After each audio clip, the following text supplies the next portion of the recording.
good. We actually have one more match because we finished this one so fast, thank you, that we still have one more table going on, so we'll be going straight into it. Thank you very much and congrats. You will see each other tomorrow in the top 8, and now we're just jumping straight into the next match. Sweet, so we are looking at TheFallen here versus Zorstan. Of course, TheFallen is the brother of Evangelion, the Dreamhack Valencia winner. So he is going up here against Zorstan, and they are playing for a spot in the top 8. And wow, our series must have ended very, very quickly here because it's only 1-0 in this series so far. Yeah, to be fair though, Pokerwag and Mitsuhide are not known to be like the slowest players here, and maybe these guys are taking a little bit more time with their plays. After all, of course, yeah, they are playing, I mean, TheFallen is playing a Cthulhu Reno lock from the looks of it. Yeah, definitely not the quickest deck in the world, and he obviously picked up game 1 with it, but now, again, this Hunter coming up against the Reno decks for 2 series in a row here. This is not something we've really seen throughout the first day or 2, but having a big impact now towards the end of the proceedings in top 16. Yeah. Well, a little bit more about those players, though. Do you know anything about Zorstan? Honestly, he's one of the people that I struggled to find a huge amount of information for that made it into this top 16. Do you know anything about him from the player circuit or anything? No, absolutely nothing. I don't even know where he's from. Nice. Okay. Well, but definitely making his mark here. Yeah. What a really good first impression to make, yeah, right? For sure. I mean, I feel bad for him. Obviously, I wasn't prepared to cast this series, so I would have dug out any last piece of information I could find if I knew he was going to be coming up on stream, but this was sprung on him by surprise, and he now has the opportunity to make a name for himself without us stupid, pesky casters having to tell people stories about them. He can just let his play speak for itself here. Yeah. TheFallen, of course, I've heard his name a couple of times already. It's a pretty well-known player, I think, in the Spanish area. Yeah. Of course, playing for Team Valencia. Right. Yeah, him and his brother Evangelion, who actually, as a native of Valencia, being sponsored by the Valencia football team, actually won Dreamhack Valencia. Like, that is one of the most insane stories that I've seen in Hearthstone esports. And the ovation that the local crowd gave him when he won that event was one of the most incredible things. So yeah, and TheFallen thinking to himself, I can do that too. Yeah, you know what? I want a piece of that action. Come on. Well, yeah, so far TheFallen 1 game ahead, but it looks like Zorstan has him countered pretty well with this mid-range Hunter here. He does, but the Reno is in hand this time, which was the big difference that we saw in the previous match. I mean, no big surprise, right? Drawing Reno has a huge impact on your win rate with Reno lock. That's not exactly the most insightful thing you've ever heard, but in the previous game that we just watched, obviously, the draw of Reno would have changed everything, and the fact that Reno is sat in hand here for TheFallen does just give him that little extra piece of stability that he might need, but this is a rough spot for him to be in here. That high main is in play, which I think, you know, you probably do just maybe have to be a little bit greedy here. How often are you going to die if you play Sylvanas instead of Reno in this situation? Yeah, it's definitely a tricky situation. There is, of course, the potential double kill command, for example, or quick command, quick shot hero power, which would represent lethal. So, yeah, TheFallen might be worried about that. But then again, in a bad matchup, typically you have to take some risks. It's true, yeah, and he is going to take the conservative play, let's say, by dropping the Reno Jackson. Not sure how much I agree with this. Of course, I can see the hand, so it's always hard not to be biased in this situation, but it's a 2-card hand, and it needs to be a 2-card combo to kill you. Like, is that really worth playing around in that spot? Yeah, well, it seems like Fallen feels like he doesn't have to take that risk, and that preemptive Reno is going to be good enough. After all, he does have plenty of good ways to control the board now. He does. He has potential full trade and twisting nether this turn if he just wants to completely bail out, but that is a little bit passive. Is there anything he can do to get a grip back on the board? Like, nothing's really jumping out to me as an incredible play this turn. Well, Hellfire is also playable after you proc the high main here. Sure. And then you can follow it up with another minion. That's very true, yeah. But then on the flip side of that, is it worth like using the Nether now so you have the Hellfire available for a later turn that you can tie in that situation? Like, it's tough to say which you'd value more, right? Like the small amount of tempo now, or maybe picking up a larger amount of tempo later when you have, say, 6 mana available to go alongside your Hellfire. It's actually kind of a rough spot to be in. This isn't an easy decision by any means. Either way, it looks like the triple trade into the high main is for sure going to happen here, and we'll see what option TheFallen does favor. It is going to be the Hellfire, so he is going to get that minion into play right now. Probably going to go for the Beckoner of Evil just to get the extra Cthulhu buff. Then next turn he can try and consolidate Bran on the board, try and curve that into Cthulhu. Yeah, if that Bran is able to stick around, then double Cthulhu Battlecry will most likely even close out the game. Sure. So Eaglehorn Bow pickup, and now Zorstan has a rough decision in his own. And remember, he's seen the Reno at this point, so yeah, he can just straight up race if he wants to. He doesn't really have to mess around to be trading with 2/3s on the board. This might also pretty much be the only way of properly healing yourself. We've seen in the previous match where Pokrovac had that a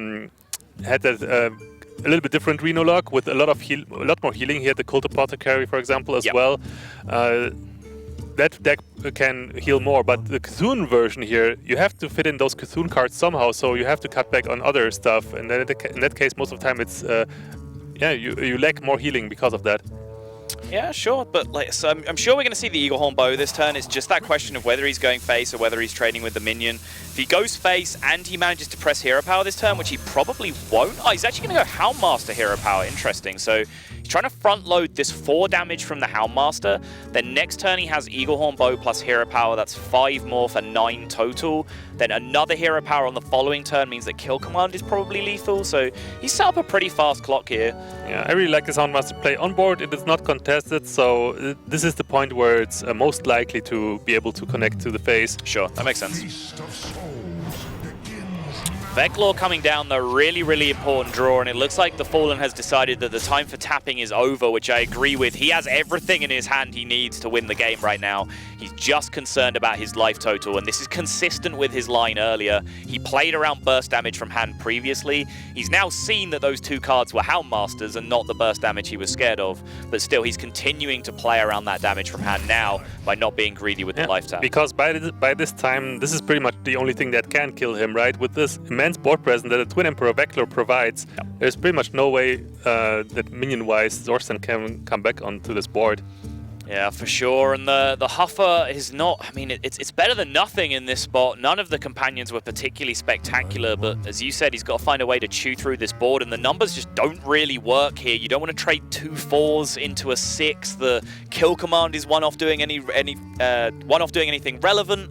The Eaglehorn Bow is just, doesn't really change any breakpoints either, so just kind of in a mess here as to how to trade this board down. What do you do in this spot? I mean, he has to make sure he's pressing Hero Power every turn first and foremost, right? Like that's his win condition at this point, making sure he gets all those Hero Powers in. Yeah, so using the bow as a means to deal with those taunt minions. So now I would imagine this is a pretty easy Cthulhu from TheFallen, because what 2-card combination do you die to? It has to be quick shot stuff, right? Well, look at that. He does have the potential run Cthulhu, so he did pick up a really nice battle cry with the refreshment vendor. He can heal himself up so much, but it seems like TheFallen is not messing around. He wants to close out this game as fast as possible. I mean, killing your opponent is kind of like healing, right? I mean, it's pretty much the same thing. He's on a clock to the hero powers. I totally agree with this play because, as I said, what 2-card combination kills you from this point, right? And what 2-card combination prevents you from having lethal the next turn? Feels like this is a guaranteed lethal setup unless there is a quick shot chain with an empty hand. So I think the Cthulhu's absolutely correct in this situation. Yeah. And it's Reno Lock going to defeat the mid-range hunter, the exact opposite of what we saw before. And TheFallen here might actually be sweeping this series with Reno Lock. Yeah, definitely not something you would expect. Typically, there's so many good counters for the Reno Lock in this format. Like, everyone's bringing Druid seemingly, and Druid, of course, the best counter to Reno Lock. Yeah, Druids in And the format. even a zoo, even a zoo can still, if the Reno lock is not built specifically to beat those aggressive decks, Right. then zoo is also a really strong contender. Yeah, what you would say is, as you can see here, TheFallen, obviously we didn't get the ban information as we switched over to this game in progress, but TheFallen obviously is going for that leaving Shaman up strategy, which involves bringing Reno lock. So if you're doing that, you are teching your deck towards beating those aggressive flooding decks, right? So just by a natural byproduct of trying to beat Shaman, you are beating Zoo, but you can hear me slowing down just for a second here because this is not the mid-range Shaman we're used to. This has Rockbiter Weapons, Lava Burst in it, also Manatide Totem as well. This is a weird combination of cards. Well, it looks like a Face Shaman from the old days. But like Manatide Totem in Face Shaman? Like, yeah, really? A little bit of a hybrid version, it seems. Right. But so there might still be like the good old Azure Drake and like basically just having Lava Burst as a replacement for Hex, for example, and then like the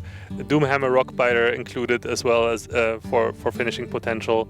Right. Maybe we'll even see Flame Wreath Faceless in there. Wouldn't be surprised. There was that original 6-0 list that he came out with like right at the start of the Spirit Claws meta, right, which was very similar to this. It was 2 Spirit Claws, 1 Doomhammer, still had all the burst, but Azure Drake and Blood Mage in there as well. So it might be something along those lines. But here's the point, is that more and more people have started to catch on to this, is that if you are in a ban format and someone leaves your Shaman up, it means that they're doing something out of the ordinary with their lineup, right? So just bringing the conventional standard mid-range Shaman list that everyone plays is probably playing into their strategy. So you should try and do something weird with your Shaman deck, because anytime it doesn't get banned, they've got something in mind to counter Shaman. Exactly. A lot of Shamans just do this by adding, for example, Bloodlust or Earthshock or Eater of Secrets even. But this is like completely changing gears, completely changing the strategy, and it's just straight up Face Shaman.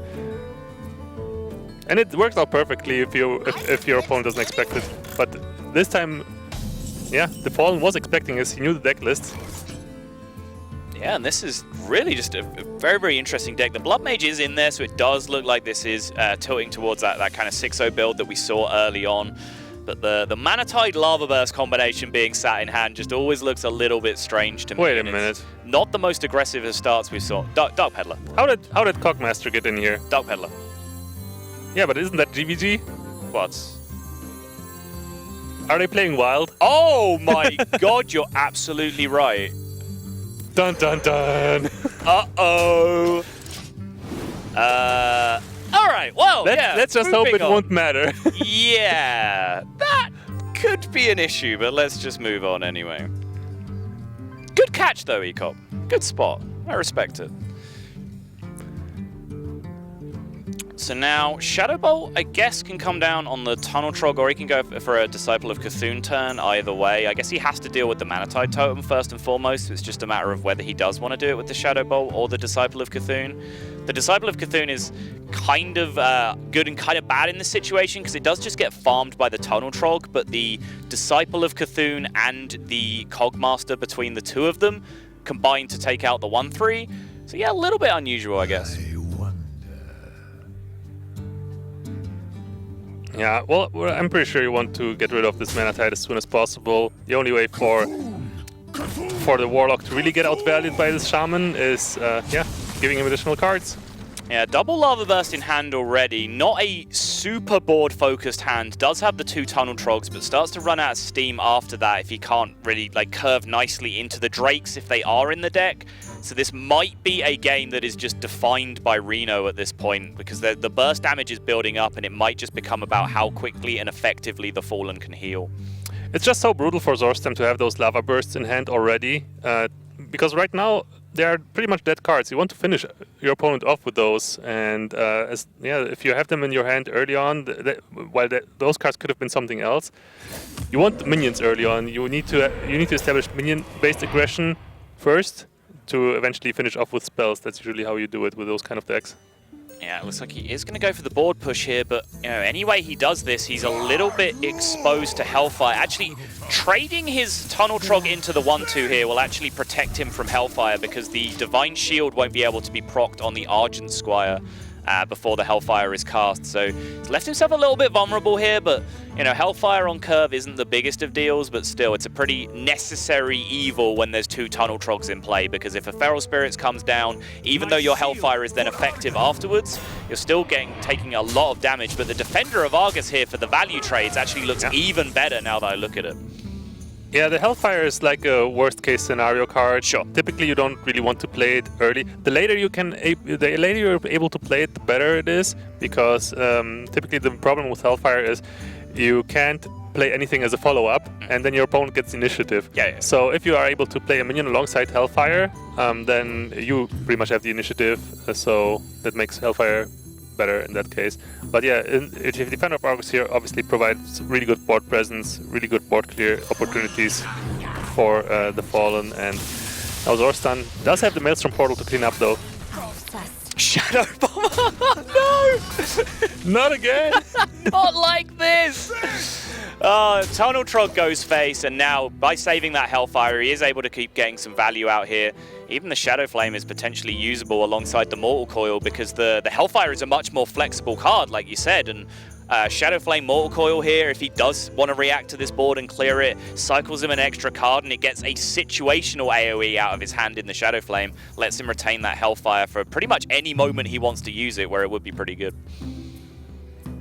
I'm still amazed by those GVG cards. Ecom, stop! Oh, the coil. The coil is coming out, so he is just going to cycle, but it's not going to be the Shadow Flame. Picks up Cthulhu, so it looks like he's comfortable with the amount of damage that he's taking here. Probably just going to develop the Twilight Drake in this spot then. Yep, Twilight Drake going to come down. And this double Lava Burst, you know, the Fallen has to be careful here. He doesn't know how close he is, really. It just doesn't need to take that much more damage before he's in range of just this pure damage from hand from Zorstan. So he does have to be a little bit careful about how long he lets this board survive. Yeah, really curious though how Zorstan is going to address this Twilight Drake though. Like, you could use a Lava Burst just to dispose of it, but then again, that's 6 damage that you won't see go to the face. Right, it's kind of about like whether you want to use the Lava Burst as a long-term investment for your Azure Drake, right? Because if you play the Drake now, that Drake is just never ever going to deal damage. So what you're saying, so like, can I Lava Burst it now, and that way I get to play Drake next turn? Maybe Drake Stick starts to deal damage. Looks like that is, yes is the answer to that question that Zorstan comes up with. Gets the extra totem out now as well, of course. Obviously, it hurts not seeing Lava Burst go face, but then again, because you deal with the Twilight Drake, you get to preserve your minions. You have a higher chance that your minions will stick onto the board, and the overtime damage that these minions do, they might exceed the amount of damage that the Lava Burst could have done. Sure, exactly. Emperor now looks like a quality pickup for the Fallen. Having seen now one of those Lava Bursts used, probably feels like he's in a pretty comfortable spot in terms of damage. Although this board is irritating, it's only representing 5 power right now, plus the additional spell damage buff from the Blood Mage, which could maybe add in a few extra points of damage later on, but seems like a good Emperor to me, right? I kind of feel like you have to pull the trigger on the Hellfire, though. Okay. It's like, you can't leave 5 damage on the board just like that. Over time, and especially if there's Flame Tongue Totem in the deck, right? Sure, okay, yeah. If he's seen the Flame Tongue, this makes sense, but, I mean, I feel like playing Emperor there, you are essentially kind of playing a 5/5 taunt, right? Alright, we've just got confirmation that the admins have conferred between themselves, and they are allowing this game to stand even with the GVG cards coming out of random effects. It looks like, you know, neither of the players have really complained about it yet, so, you know, they're both happy to continue, and if there's a, you know, gentleman's agreement to allow to keep playing here, then it seems fine that they are proceeding. So we just get a little bit of added excitement of the wild cards being added to the pool of random effects here, but of course both players are obviously playing standard legal decks in terms of what they've built. Alright, well, initiative back to the Fallen here. Does have plenty of opportunities to put something on the board. And yeah, does choose to go for the Brunt, so he can also Shadow Bolt the Azure Drake away. You want to clear all the minions at all times, not give the Shaman additional tools to deal damage to you. So yeah, and the Brun also sets up very nicely the additional Cthulhu buffs, potential heal that he could draw, for example, as well. So Brun is definitely a really good threat here as well that Zorstan has to deal with. Like the potential that Brun provides is just too much at times.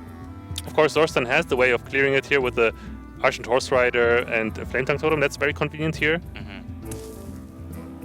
Yeah, it does feel like the play that's going to have to come out here, but I just keep staring at that Emperor in hand right now and just wondering whether we could have it on the board, because all these tools like Cthulhu and Sylvanas Shadow Flame combination, for example, they all feel like they're one turn too slow at this point, and that's something that he could have maybe easily remedied with the brave play with the Emperor. But we saw in the previous game he took the conservative line as well, right, dropping the Reno instead of the Sylvanas, so he's obviously had good results with this deck by playing it in a conservative fashion, so obviously it's working out well for him so far. To be fair, the Emperor is still really good next turn.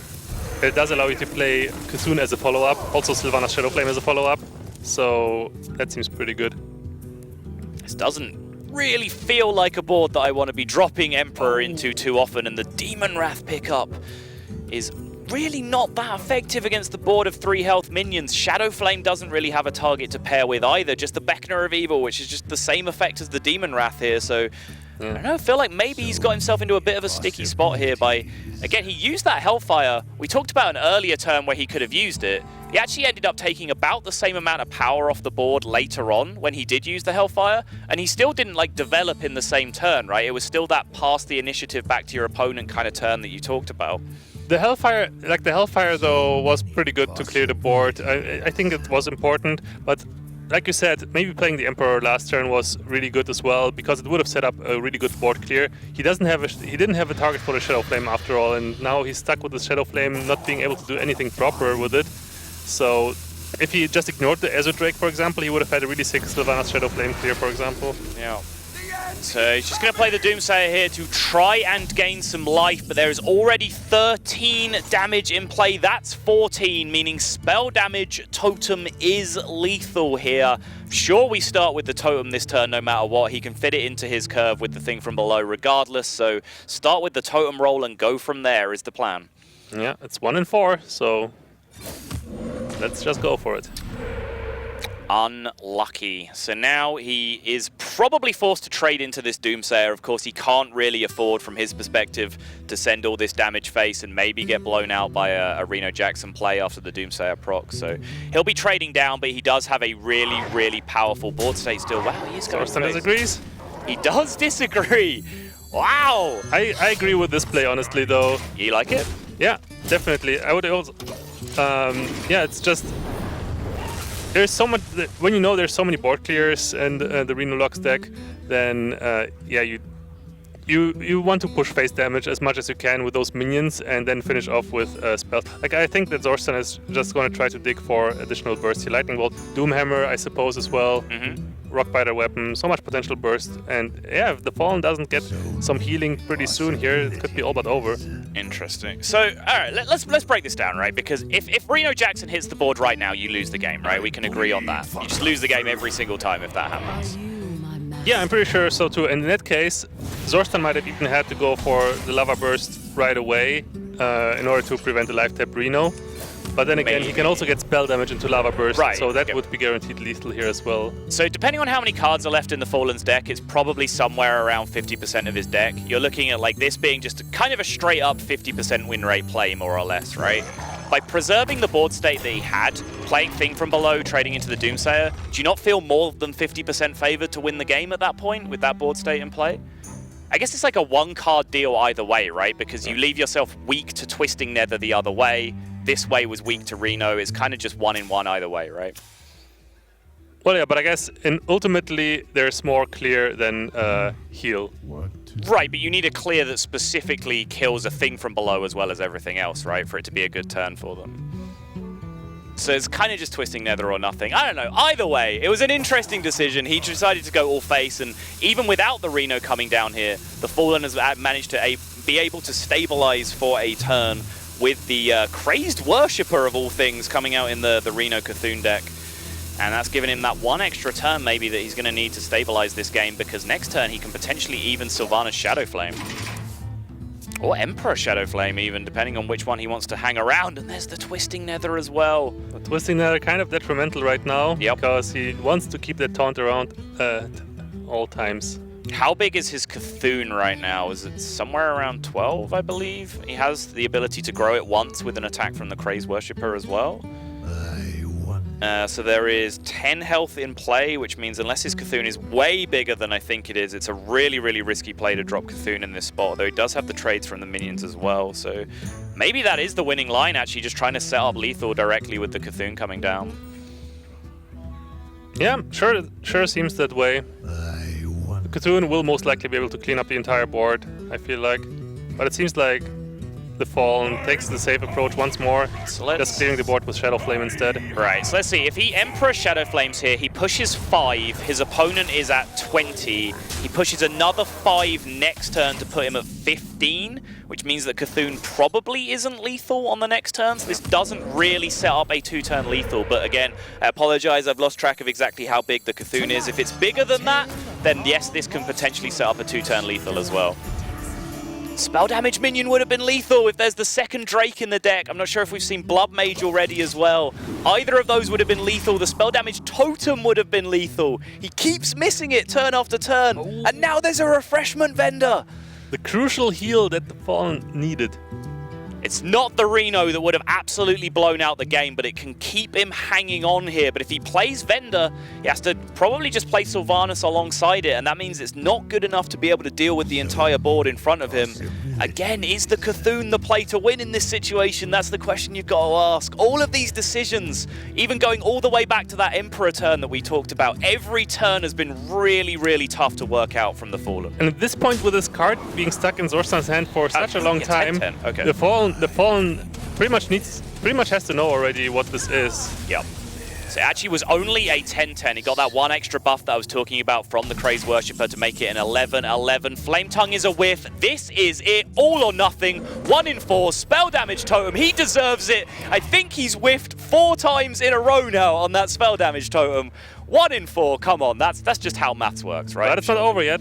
It's not over yet. Because he got the Taunt Totem, yeah, it's absolutely not. I mean, even without the Taunt Totem, Lava Bursting on the Crazed Worshipper, he would be 1 short if there was no Cthulhu buff coming out. But now, the Lava Burst being used for removal means that the Refreshment Vendor can come into play to get some extra stabilization down here.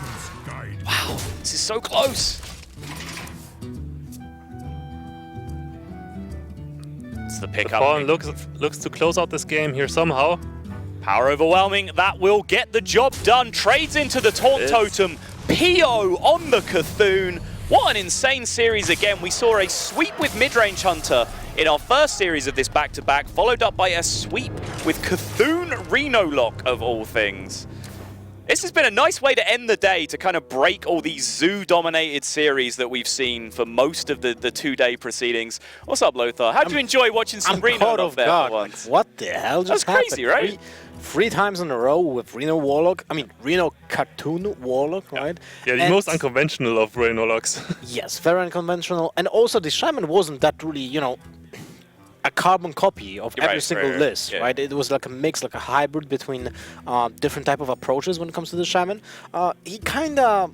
Yeah, the rolls on the end with the totems were kind of unlucky for him, but at the same time, I kind of disagreed with the trading when it comes to the Doomsayer, right? And I feel like you had the same opinion. Yeah, I really feel like the trade would have been stronger in that situation, because it really is quite simple to calculate, because you are literally putting yourself on Reno to lose the game, right? So if it's in the top half of their deck, you can potentially win only sometimes, or so you always lose. If in the bottom half of your deck, you can win, but still not all the time. You win sometimes, right? So it didn't feel like he was putting himself in the best spot to deal with that situation. Yes, but we have the winner of the series. Congratulations, man. Thank you very much. You're in the top 8. You're in the footsteps of your brother, I guess, because you want to win the title, right? Yeah. Well, my brother won Dreamhack Valencia, and here I'm playing some kind of ninja decks, Reno Lock, Control Shaman, and well, I'm having fun. Control Shaman, tell us more about that. Control Shaman with a Curator and 2 Scarabs. Okay, so I can take the powerful 3-cost card of Shaman, lot of AoE, and well, it's working fine. That's awesome to hear, actually. How many times did you play in the Swiss portion, the Shaman, then? It was open like 2 times, I think, because people mostly playing Summon. And I was nearly to make a 3 or 2 times, I think, with this deck. With the Shaman, because people are prepared for completely something else, right? For something that is mid-range and not like control with, I'm guessing, Earth Elementals in the deck? No, Earth Elemental. It's like with a lot of AoE with I play Ensos, okay? So it's kind of Ensos deck.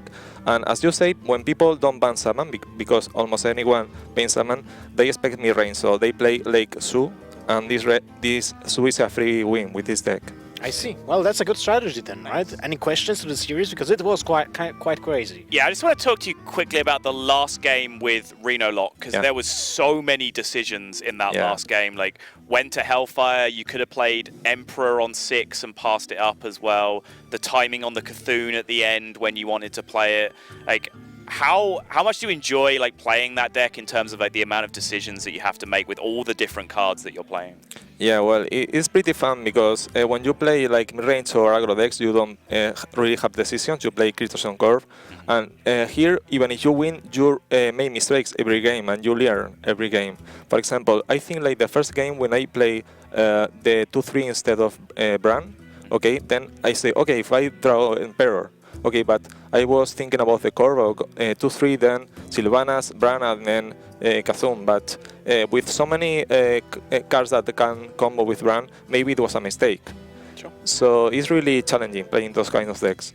Yeah, interesting. It was definitely awesome to watch. I mean, we had a great time casting it. Definitely was a nice break from all the zoo that we've been casting today to see some Reno come out. So yeah, well played. Congratulations on top 8. Thank you very much. Really cool to see a lineup that crushes Zoo, right? Yeah, sure. Why not? That actually gives you quite an edge for tomorrow for the top 8.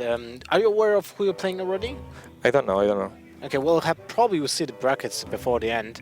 We can actually watch it right now, so we will see who is your opponent. Here we go. Dawn versus Unid. You need 1. Nixley versus Ness. That's Ness versus Unid. Wigas versus Stansivka. Stansivka, the champion of Dreamhack Bucharest, lost in the top 16, so we'll not see him anymore. Versus JJ, who was playing against Kufdon. Then Zorstan and Fallen. Well, we have the winner here. You will be playing against the Polish Black Horse, let's say like that, Loyan. And then we have the last top 8 match, Mati versus Mitsuhide. So we didn't see a Sintalol at all during this tournament. Yeah, and Sintalol bringing unlucky. Pirate Warrior. A what? Sintalol has Pirate Warrior in his lineup. Yeah. He's a big Pirate Warrior player. He farmed online cups for months on end playing that deck. Well, he did play it in the last call as well. Yeah, he did. So. Yeah, and he lost in top 8 if I remember correctly. So kind of unlucky. But that's it for today. It was our second day of Dreamhack Winter with the Grand Prix. We had a lot of matches. We had 3 rounds of Swiss, followed by the top 16. For tomorrow, we still have the top 8 to play, 7 matches. And this will be tons of fun because now the lineups are getting interested and I'm watching you. Okay. So we'll see you for sure on stream. So I'm hoping that Shaman will be not banned this time, and because now you have all the information, so the bans might be different than the Swiss portion. Right? Yeah, probably. I want to play this deck. I hope so. Awesome. So I'm guessing you'll have a good night's sleep and spy out exactly what's the strategy for Loyan's deck, right? Yeah. I think he's a good summon player, so because I need to study his decks. Yeah. Okay. Any other last questions, Ikop, Subtle? Well, I mean, you've been around for a very long time in Hearthstone, I believe, but right now you're pretty much having your breakout performance, from what I can tell. How does it feel performing it so well at this big stage and getting into top 8? Well, the truth is, I have very little time to play Hearthstone. I played it a lot, like 3 years ago, like when I played the first European tournament. Then I work in esports in my team, but I do a lot of other stuff besides playing Hearthstone. So I think if I play the same decks that everyone plays, I will be an underdog because I don't practice so much time as the other players. So well, I want to play something different, so maybe I can surprise them. Yeah, and this surprise has worked out perfectly for you in the Swiss portion. Nobody was expecting that when they see Shaman and Warlock in your lineup, right? So perfect. Yeah, I mean, I said at the start of the day that it really looked like people were coming into this tournament a little bit weak to Zoo, and it might be, you know, someone with a surprise lineup that was powerful against Zoo that would really make a push to get towards the later stages of the tournament, and that might be TheFallen. That just might be what we're seeing later on. Well, hopefully we'll see it tomorrow, and I hope that you guys will turn to the tournament as well to tune in and watch the games. Thank you very much for watching today from Ecop, Subtle, me, Fallen as well, and the guys who are not here, not with us here. So Raven, Lorinda, and Life Coach. See you guys tomorrow at noon.